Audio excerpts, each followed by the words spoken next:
रउआ लोग प्रेम से बोली जा जय माता दी, प्रेम से बोलो जय माता दी। तो दोस्तों गानों की बौछार हो रही है भोजपुरी इंडस्ट्री में, क्योंकि खेसारी लाल यादव बहुत ही एक से बढ़ के एक सुपर डुपर हिट गाने आप सभी के बीच में देवी गीत के लेके आ रहे हैं। तो दोस्तों कल सुबह आप सभी के बीच में एक झलक फिर से आ रहा है, जिस गाने का बोल है मंदिरिया लगे आवा। तो दोस्तों ये गाना आप सभी के बीच में कल सुबह इस झलक को देखने को मिलेगा। दोस्तों बहुत ही बवाल और बहुत ही प्यारे लोकेशन पे गाने को शूट किया गया है।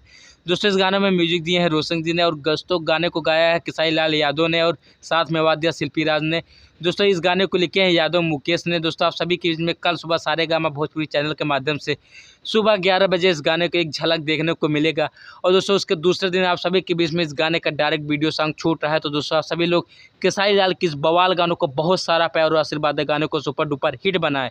तो दोस्तों जितना भी खेसारी लाल के फैन वाले रहे वो लोग से यह नहीं हो रहा बाकी भोजपुरी म्यूजिक को तुरंत के तुरंत सब्सक्राइब करिए, क्या खेसारी लाल से जुड़ी सबसे पहली खबर आप लोग के भोजपुरी म्यूजिक चैनल पर देखे के मिली। फटाफट सब्सक्राइब करिए।